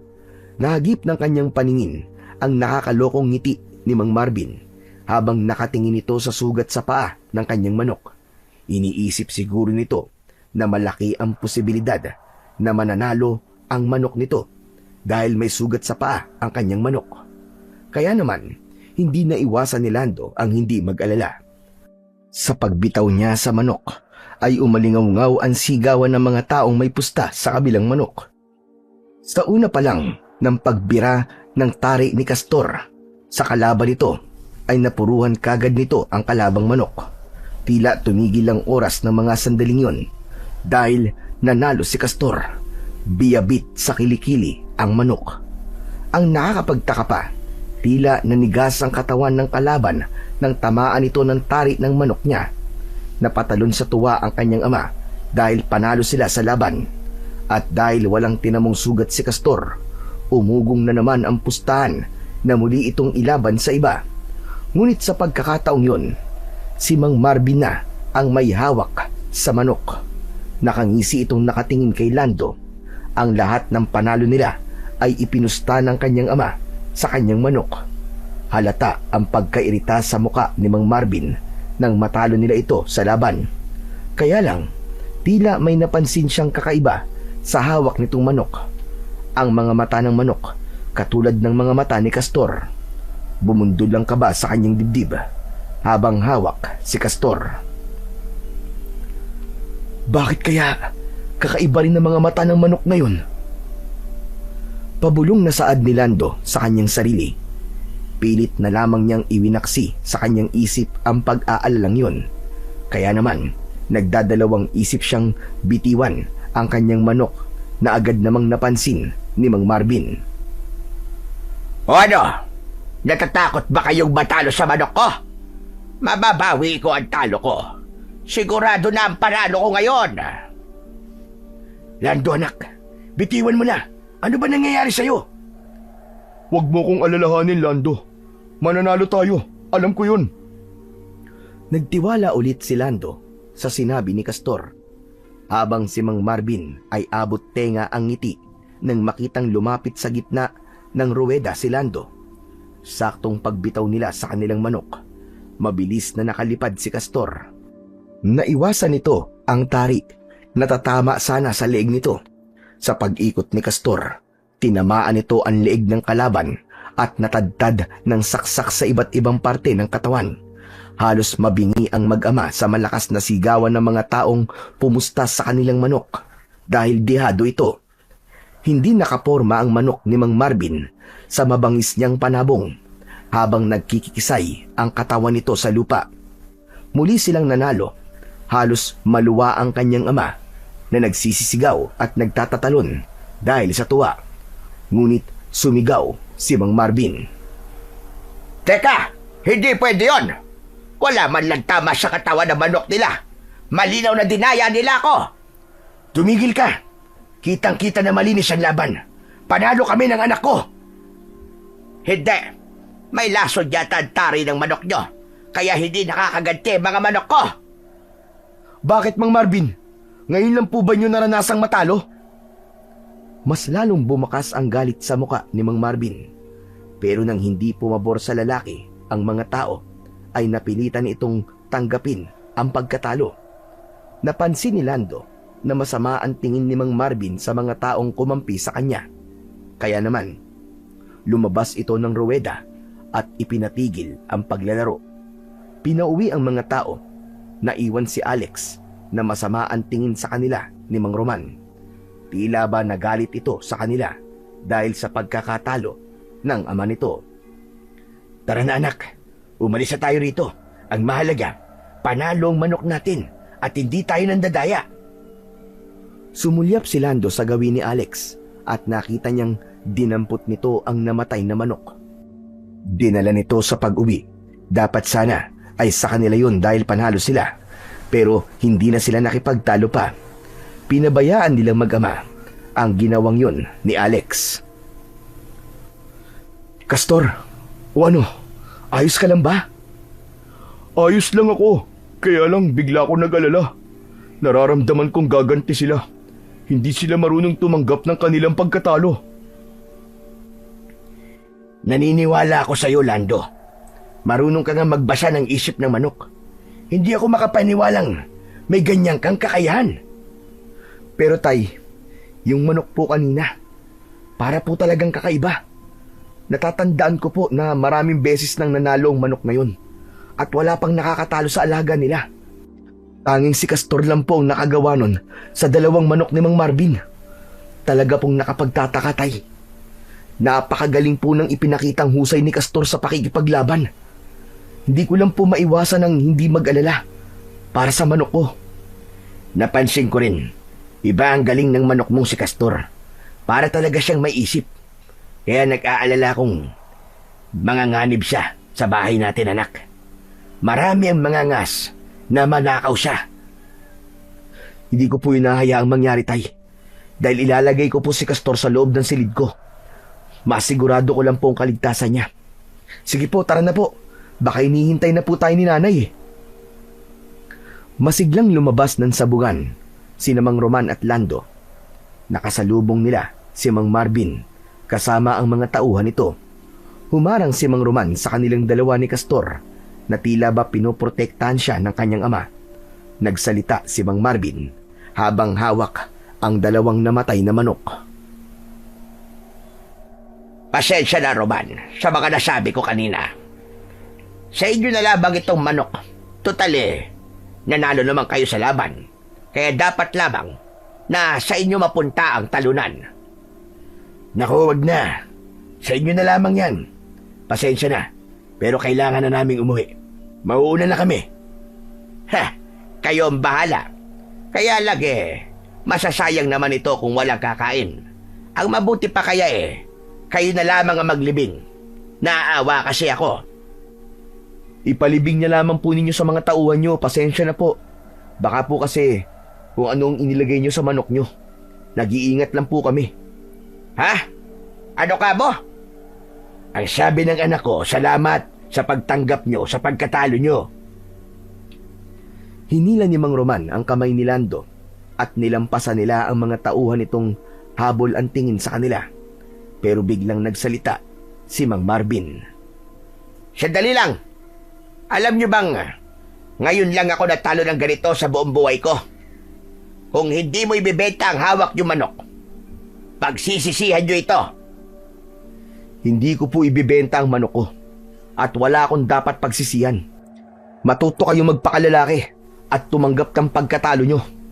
Sige o, aalis na po kami. Biglang umalingaw-ngaw ang tilaok ni Castor at nagmistulang dahon ng makahiya ang mga tauhan ni Mang Marvin. Napatiklop ang mga lalaki at hawak ang sariling tenga. Tila nasasaktan ng mga ito sa tilaok ni Castor. Kaya naman, binalot ng pagtataka ang mag-ama. Si Mang Marvin naman ay nagmamadaling umalis sa lugar na yon at hindi na sila kinausap. Sandali, tay. Napansin niyo po ba yun? Oo, parang may mali. Bilisan mo na nga maglakad. Kailangan na natin makaalis sa lugar na ito. Napayakap na lamang ng maigpit si Lando kay Castor at binalot ng pag-aalala ang kanyang dibdib. Nahihiwagaan siya sa mga nangyayari sa mga tauhan ni Mang Marvin. Pagdating nila sa bahay ay saka lamang sila nakahinga ng maluwag. Ayaw nilang pag-usapan ng tungkol sa mga nangyari kanina dahil mas lalo lamang silang nag-aalala. Pagsapit ng gabi, katabi niyang matulog ang manok. Nakalagay ito sa saig habang nakakulong sa hawla. Dala ng pagod ay napahimbing ang tulog ni Lando. Kinabukasan ay nagising lang siya sa paghampas ng malamig na hangin sa kanyang katawan. Hindi niya napansin na bukas ang kanyang bintana. Dala ng kanyang pag-aalala ay sinulyapan niya ang kanyang manok na nakakulong pa rin sa hawla nito. Pero napansin niya na tila may mga bakas ng putik sa sahig na tabla. Pagbaba niya sa kanyang katre ay hinawakan niya ang putik. Halatang bago lamang yun. Kaya naman, kinuha niya ang manok sa kulungan nito at napansin niyang basa ang paa nito. Castor, lumabas ka ba kagabi ha? Hindi ah. Ang dumi sa putik sa paa ko ay nanggaling pa sa sabungan. Nahulog sa malalim na pag-iisip si Lando dahil totoo nga naman ang sinasabi nito. Saka lamang niya naalala ang kanyang agimat na tari sa kanyang bulsa. Muntik niya nang makalimutan na may ganun siyang sandata. Maya-maya pa ay tumayo siya at inilabas ang kanyang manok upang paarawan. Kaya lang, nagkakagulo sa labas ng kanilang bahay ang mga tao. Nakita niya si Mang Roman na nakikipag-usap sa mga lalaki na nakasama nilang nagbitaw ng manok kahapon. Nilapitan niya ang kanyang ama at tinanong, "Tay, ano raw pong nangyayari?" Naku anak, natatandaan mo ba nagbitaw ng manok ni Marvin kahapon? Abay, hinahanap ng pamilya at hindi na raw umuwi kagabi. Si Marvin na mismo nagganap kasama ang mga tauhan niya. At ito pa ha, talagang magugulat ka. Si Tasyo, nawawala rin daw. Ang sabi ng asawa, nagpaalam daw kahapon na bibili ng gamot sa butika at namamagaraw yung sugat sa balikat. Ayun, hanggang ngayon hindi pa rin daw umuwi. Natagpuan daw yung tricycle. Maraming bahid ng dugo at yun din daw ang sasakyang ginamit nang nawawala rin sa bungero. Diyos ko, tay. Nakakapag-alala na. Hindi kaya nakarating na sa baryo natin ang mga aswang na tiktik? Yan na nga ang sinasabi ko sa kanila kanina pa. Sabi ko, may aswang na tiktik at inatake tayo habang papunta sa baryo ni Tatay Tato. Pero ayaw nilang maniwala eh. Lalo na nang banggitin ko ang tungkol sa pagsapit ng pulang buwan. Kung ayaw naman po nilang maniwala, bahala sila. Ang mahalaga, tay, mahanap po natin si Mang Tasyo at kawawa naman po siya. Hindi yun ang inaalala ko, Lando. Kanina lang kasi, may ilang mga lalaking dumating dito na taga-ibang baryo. Kausap si Marvin at Kapitan. May ipinapakita silang larawan ng isang lalaki. Isa raw aswang na nagpapanggap daw na tao. Mapanganib daw.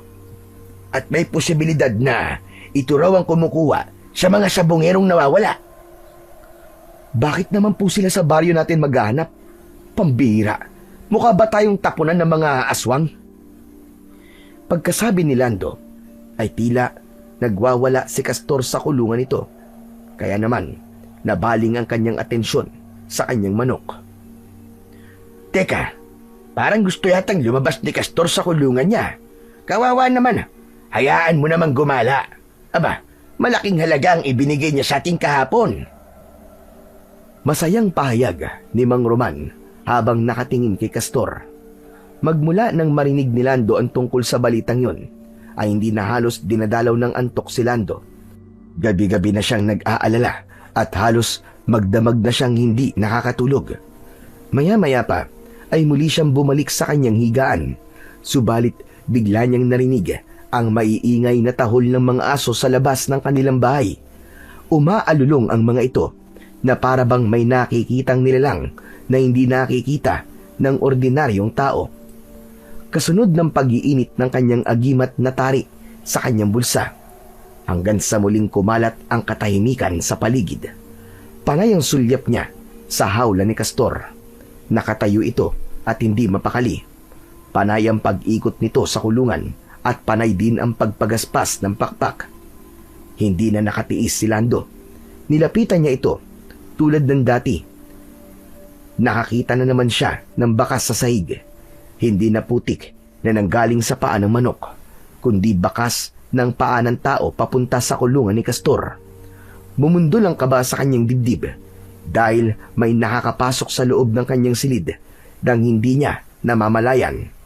Sigurado siyang may lumapit sa kulungan ni Castor. Castor, sabihin mo nga, may napansin ka bang tao na lumapit sa kulungan mo? Wala, Lando. Hindi ko rin alam kung bakit parang merong mga bakas ng paa sa sahig. Hindi nagsalita si Lando dahil nahulog na siya sa malalim na pag-iisip. Kaya naman, muli niyang ibinalik si Castor sa kulungan at binantayan niya ang kanyang manok. Kinabukasan ay muling umalingaw-ngaw ang balita tungkol sa mga panibagong sabongero na nawawala. Kaya naman si Mang Roman ay pansamantalang tumigil sa pagsama-sama sa sabungan. Isang panauhin ang biglang dumating. Nakita niyang kausap ni Mang Roman si Lolo Ato. Seryoso ang mga mata nito sa pinag-uusapan. Lumapit ang matanda sa kanya at kinumusta ang agimat na tari. Lo, bakit bigla po kayo naparito? Ano po sadya nyo? Dito na muna ako sa bahay nyo dahil natitiyak ko na pagtatangkaan nilang kunin ang iyong ina. Po, sino po sila? Ang mga aswang na may kapit sa iyong ina. Katulad ng sinabi ko sa iyo, pansamantala lamang ang pagkawala ng hipnotismo ng aswang kay Karina. Mawawala ng tuluyan ang hipnotismo kapag lumampas na sa gabing may pulang buwan. Kaya kailangan sa bantayang maigi. Mamayang gabi, sasalakay na muli ang mga aswang para kunin ang alay. Hinahanap din nila ang tumakas na malakas na aswang. Sa tradisyon ng mga aswang na tiktik, pinapatay nila ang nais tumiwalag sa kanilang grupo. At sa oras na kung sino ang mahuhuling tumutulong sa aswang na yon, ay manganganib din ang buhay ng mga ito. Yan nga rin po ang inaalala namin ni tatay eh. Magmula po nang magamot niyo si nanay, sunod-sunod na po ang mga nawawalang sabongero sa lugar namin. Hindi po talaga namin alam kung bakit. Kaya nga mag-iingat kayong mabuti. Dahil hindi titigil ang mga aswang hanggat hindi nila kukuha ang kanilang alay. Malakas ang kutob kong nakita ni Karina kung sino ang pinuno ng aswang. Maaaring may nasaksihan siyang isang krimen at nagkataon na ang may gawa nun ay ang pinuno ng aswang na tiktik. Kung ganun po, paano po maaalala ni nanay ang mga nakita niya? Para malaman po namin kung sino ang pinuno ng aswang na tiktik. Maaalala lamang ni Karina ang lahat kapag nakaharap niya ang nawawalang aswang na tiktik. Ang totoo, kaya ako nandito ay dahil sa nawawala kong apo. Nag-aalala kong... Hindi na ituloy ng matanda ang sasabihin nito dahil nakita nito ang manok ni Castor. Nasa loob yun ng kwarto ni Lando. Bigla itong nagmamadaling lumapit sa kinaroroonan ng kanyang manok. Hindi ito nagdalawang isip na buksan ang kulungan at binuhat ang tandang. Gaano nakatagal ang manok na ito sa inyo, Lando? Ha? Siguro po, mag-iisang linggo na po. Bakit po? Wala bang ibang nakakita sa kanya? Bakit, Tatay Ato? May problema ba sa manok ni Lando? Sa katunayan, nilaban po namin yan na maraming beses sa sabong at palagi po siyang nananalo. Talagang mananalo siya dahil kakaiba siya, Roman. Pagkasabi ni Lolo Ato ng bagay na yon, ay lumipad sa labas ang manok na tandang. Kaya naman, bumundol ang kaba sa dibdib ni Lando dahil talaga namang kakaiba si Castor. Hinayaan nilang umalis ang manok at mas pinagtuunan nila ng pansin ang tungkol kay Aling Karina. Katulad ng sinabi ni Lolo Ato, natulog ang matanda sa kanilang bahay para bantayan si Aling Karina. Kaya naman, nag-aalala naman si Lando habang hawak niya ang agimat na tari dahil hindi pa bumabalik si Castor. Naghihintay siya sa nakabukas na bintana at hindi na rin nila pinag-usapan ni Lolo Ato ang tungkol sa manok. Maya-maya pa sa kalagitnaan ng gabi, habang hindi makatulog si Lando, bigla niyang narinig ang kaluskos sa kanyang bintana. Sinadya niyang buksan yon para sa pagbabalik ni Castor. Nagkunwari siyang tulog habang pinakikiramdaman ang galaw ng nilalang sa kanyang paligid. Hawak niya ang agimat na tari na bigla na lamang uminit nang pumasok ang kakaibang nilalang. Natitiyak niyang hindi yun isang manok. Subalit nang lumantad ito sa kanyang harapan sa tapat ng kulungan, nagbago ang itsura nito. Nawala rin ang pag-iinit ng kanyang agimat. Naging manok na si Castor ang nilalang na yon. Alam niyang ang yabag ng paa na pumasok sa loob ng kanyang silid ay sa tao. Kaya imposibleng ang ganung bigat ng hakbang ay maging isang paa ng manok. Mabilis ang kanyang balikwas ng bangon at itinutok niya ang kanyang tari sa nilalang na nag-anyong manok. Nagulat din ito sa muli niyang pagbangon at mabilis na isinara ang nakabukas na bintana habang ang kanyang paningin ay hindi inaalis sa muka ni Castor. Sino ka? Alam ko nagpapanggap ka lang na manok. Hindi ako maaaring magkamali. Tao ang pumasok kanina sa silid ko. Hindi mapakali ang manok at pabalik-balik sa paglalakad. Baka sa mukha nito ang pag-aalala. Kaya naman, mas lalong itinutok ni Lando ang kanyang tari sa muka ng nilalang. Magsalita ka! Kung ayaw mong laslasin ko ang leg mo! Ikaw ba ang aswang na pumapatay sa mga sabungero? Magpakita ka! Ilantad mo ang totoo mong anyo! Mula sa pagiging manok, ay kitang-kita ni Lando kung paanong unti-unting lumaki ang katawan ng manok. Ang pakpak ay naging isang malaking braso ng tao na may muscle. Ang tuka ay unti-unting lumiit hanggang sa maging bibig ng tao. Ngunit ang mga mata ay nanatiling mapupula habang ang braso ay tinubuan ng pakpak. Sa isang iglap, nagbago ang anyo ng manok. Naging isang aswang na tiktik. Napaatras sa pagakbang si Lando at hindi siya makapagsalita sa kanyang mga natuklasan. Kasabay ng muling pag-iinit ng agimat. Patawarin mo ko, Lando. Hindi ako masamang aswang. Ang gusto ko lang ay mamuhay ng tahimik. Lalo na nang makilala kita. Hindi ko na hinangad na maging aswang ulit. Napamahal na ako sa'yo. Nakikiusap ako sa'yo, Lando. Huwag mo akong sasaktan. Paano hindi kita sasaktan, Castor? Isa kang aswang. Ikaw ba ang pumatay sa mga sabungero at naging dahilan ng pagkawala ni Mang Tasyo? Sabihin mo! Wala akong alam sa mga ibinibintang mo sa akin, Lando. Hindi ako may gawa nun. Maniwala ka. Habang nagsasalita, ay panayang dipa ng kamay ni Castor. Baka sa anyo nito ang labis na pag-aalala. Totoo ba ang sinasabi mo, Castor? Sabihin mo, totoo ba? Oo, Lando. Nandito ako para protektahan kayo laban sa pinuno ng aswang. Ayokong maging masama dahil gusto ko na ng tahimik na buhay.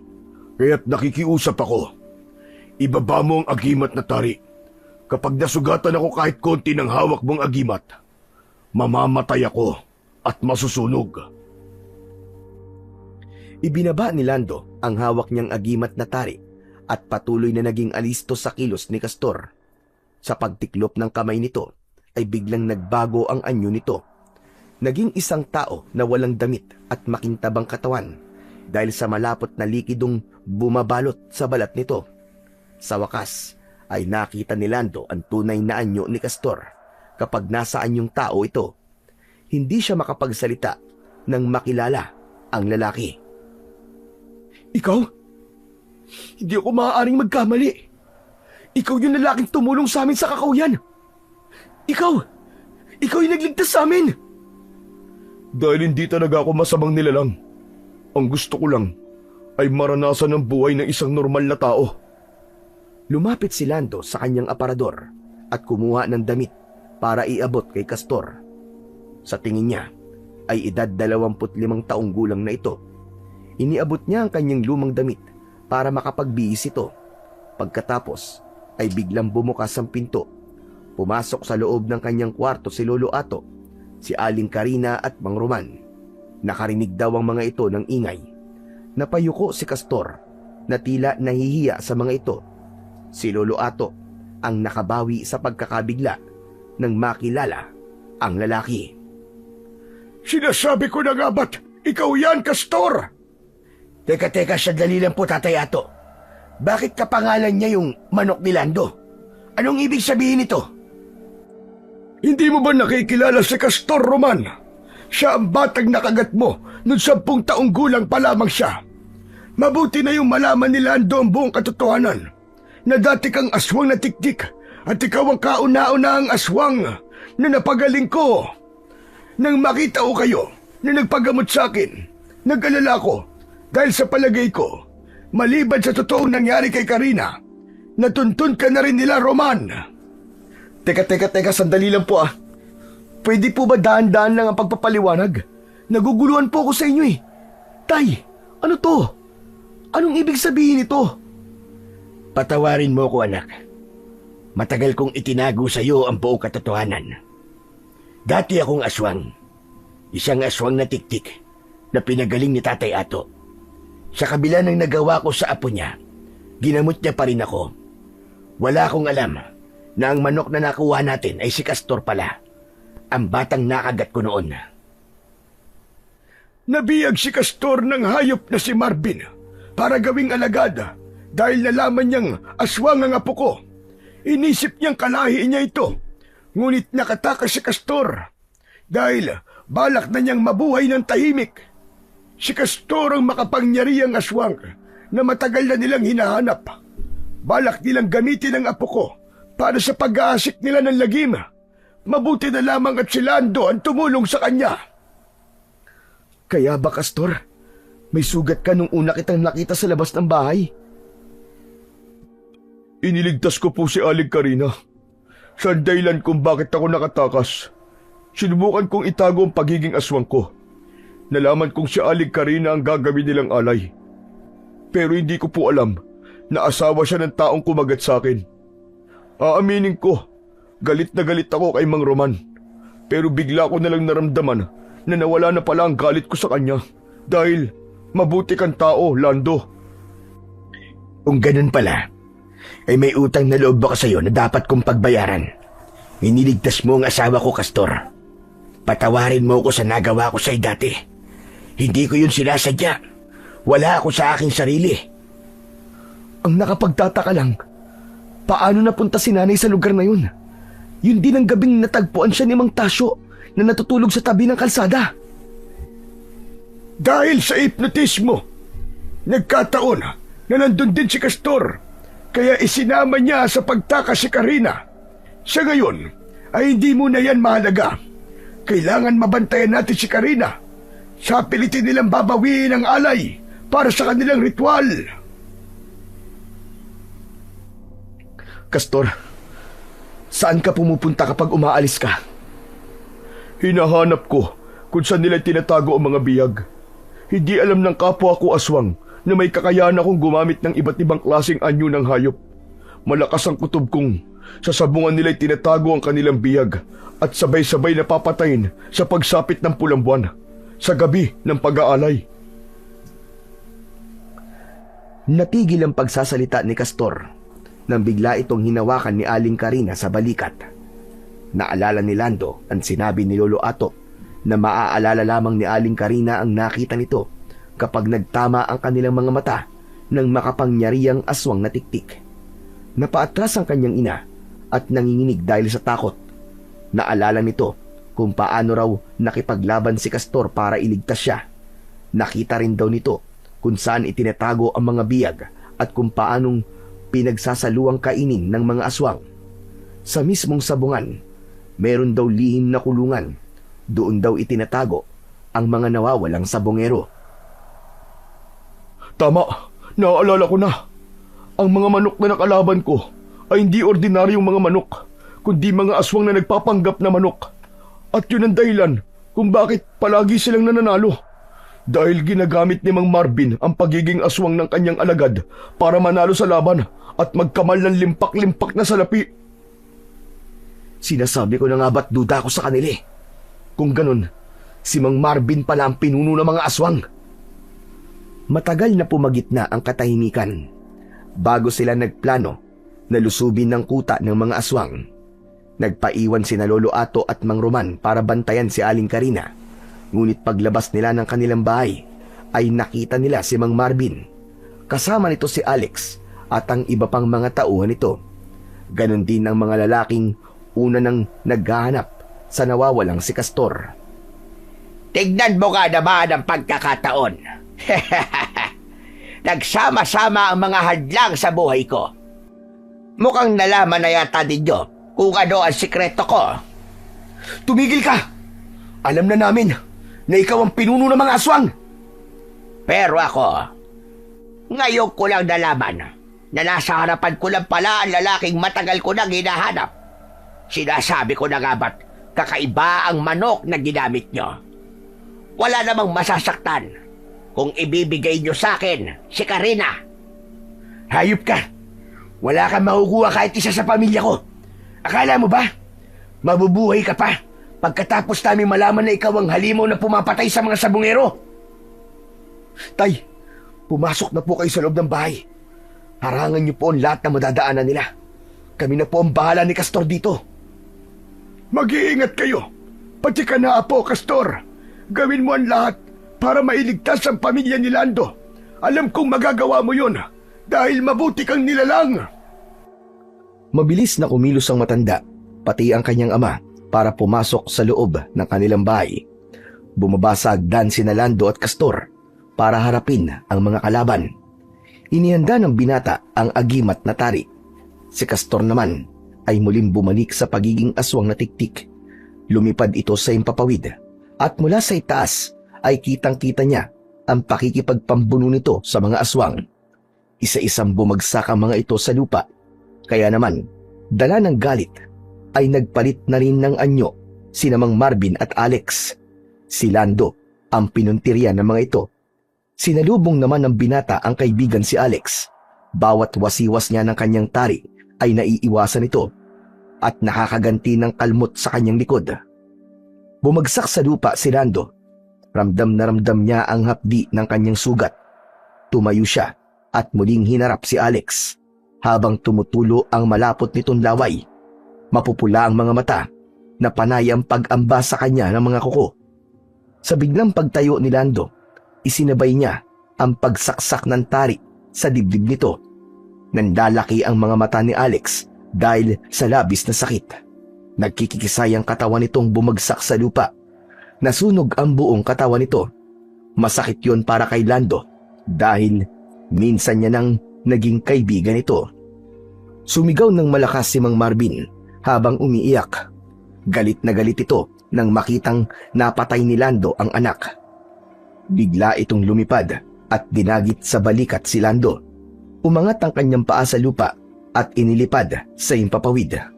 Walang kasing sakit ang naramdaman niyang pagbaon ng kuko nito sa kanyang kalamnan. Hindi niya maigalaw ang kanyang katawan sa takot na baka mahulog siya sa lupa. Nakita siya ni Castor. Lumipad ito papalapit sa kanila ni Mang Marvin. Lando! Humawak ka sa paa ko!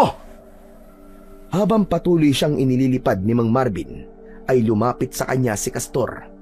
Nahawakan niya ang paa nito. Sabay atake ni Mang Marvin kay Castor ng suntok sa mukha nito. Tinamaan si Castor, kaya't muntik makabitaw si Lando sa paa ni Castor. Hindi pa rin binibitiwan ni Mang Marvin ang balikat ni Lando. Kaya naman, ginamit niya ang tari at sinaksak niya ang paa nitong nakadagit sa kanyang balikat. Nasaktan nito, kaya't nabitiwan siya nito. Muntik siyang mahulog, mabuti na lamang at nakaalalay sa kanya si Castor. Bumagsak sila sa lupa, kasama si Mang Marvin. Bumaba rin ang ibang aswang para umatake. Sa pagtayo ni Lando, ay sinalubong niya ng tari ang papalapit na si Mang Marvin.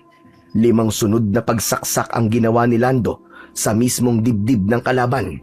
Nagkikisay itong bumagsak sa lupa at kitang-kita ang pagkasunog ng katawan nito. Si Castor naman ay hinarap ang natitirang mga kalaban. Umikot ng mabilis si Castor sa ere at lumikha ito ng nakakasilaw na liwanag. Ibinuhos ni Castor ang buong lakas para mapatay ang mga kapwa nito aswang. Sa isang iglap ay naging abo ang mga kalaban. Nangihinang napaluhod sa lupa si Castor, kaya naman nilapitan ni Lando ang kaibigan at inilalayan niya itong tumayo. Itinabi niya ang agimat na tari sa kanyang bulsa bago pumasok sa loob ng kanilang bahay. Diyos ko! Ang apo ko! Napatay po niya ang mga alagad ni Mang Marvin. Nagkaroon siya ng liwanag at sa hindi malaman dahilan, nasunog po mga kalaban namin. Yun ang dahilan kung bakit siya kinukuha ng mga aswang na tiktik. Ang kakaiba niyang kapangyarihan ang gagamitin ng mga ito para magasik ng kasamaan dito sa baryo. Pero paano po nangyari yon, Lolo? Bakit kakaiba po siya sa lahat?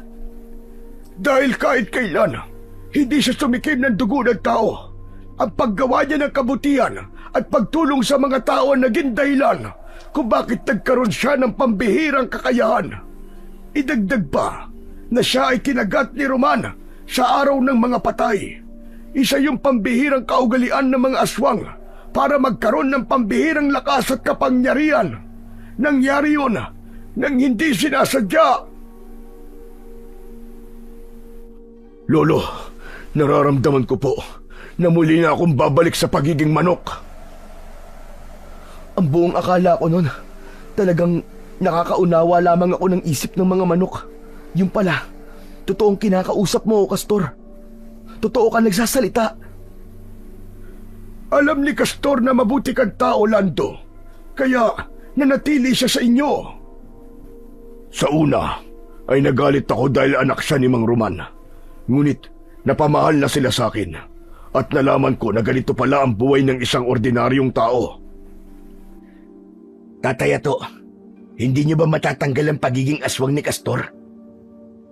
Matatanggal ko naman, Roman, sa pamamagitan ng pagpapainom sa kanya ng dugo mo na ginamitan ng agimat na tari. Bumalik na nga sa pagiging manok si Castor, habang si Aling Karin naman ay humawak sa manok. Ibinigay ni Lando ang tari kay Lolo Ato at inilahad ni Mang Roman ang palad nito sa matanda. Si Lolo Ato mismo ang humiwa sa kanyang kamay at bumulwak ang dugo mula sa sugat nito.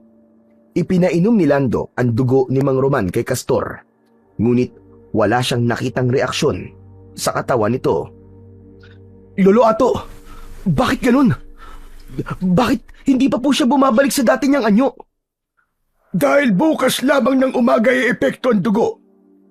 Kailangan muna niyang magpahinga sa loob ng kanyang kulungan dahil makakaramdam siya ng kakaibang gutom at maghanap ng dugo ng tao para inumin. Nakatikim siya ng dugo, kaya magkakaroon ng kakaibang pakiramdam ang katawan niya. Kaya ko naman labanan ng tukso ng dugo. Huwag niyo na akong ikulong. Lando, sa kwarto mo na lamang ako matutulog. Ay nako, pambihira, ayoko! Kailangan maikulong ka mamaya eh. Ako pa ang lapain mo eh. Nakakatakot kaya? Yun naman kung makakalusot lang. O sige na, ikaw naman hindi ka na mabiro. Kanina ka pa kasing seryoso eh. Tila nawala ang kaba sa dibdib ni Lando nang marinig niya ang pagtawa ni Castor. Napuno ng tawanan ang loob ng bahay ni Mang Roman at Lando dahil sa pagbibiro na yon ni Castor. Kinabukasan ay naganap na ang pinapangarap ni Castor, ang tuluyang makalaya sa pagiging aswang. Yun ang kapalit ng pagpanig niya sa kabutihan at hindi tuluyang nagpadaig sa tawag ng kasamaan. Sama-sama silang nagpunta sa bahay ni Mang Marvin kasama si Aling Karina na siyang nakakaalam sa kinaroroonan ng lihim na kulungan sa sabungan. Kasama rin nila ang mga tanod, si Kapitan, pati na ang mga pamilyang naghahanap sa mga sabungero. Kaya nang matagpuan nila ang kinaroroonan ng mga biyag na puno ng iyakan ang buong sabungan, mabuti na lamang at buhay pa ang mga ito. Si Mang Tasyo na may sugat sa braso ay sobrang nagpapasalamat sa kanila, lalong-lalo na kay Aling Karina. Bumalik sa dating katahimikan ang buong baryo at natigil ang pagsasabong. Walang nakakaalam sa totoong nangyari sa mag-amang Alex at Mang Marvin. Ganon din sa pagkatao ni Mang Roman at Castor. Ibinalita na lamang nila sa lahat na ang nakapatay sa mag-amang aswang na tiktik ay isang binatang sabungero, isang binatang may taglay na agimat ng tari. Muling bumalik ang maglolo sa baryo ng San Benito at paminsan-minsan ay dumadalaw ang mga ito sa kanilang bahay. Nagsasalo-salo sa pagkainan at masayang nagkwekwentuhan. Isang pangarap na natupad sa buhay ni Castor, ang magkaroon ng masaya at kumpletong pamilya sa katauhan ng mga magulang ni Lando. Tunay na ang paggawa ng mabuti sa iyong kapwa ay isang malakas na sandata laban sa tukso ng kasamaan.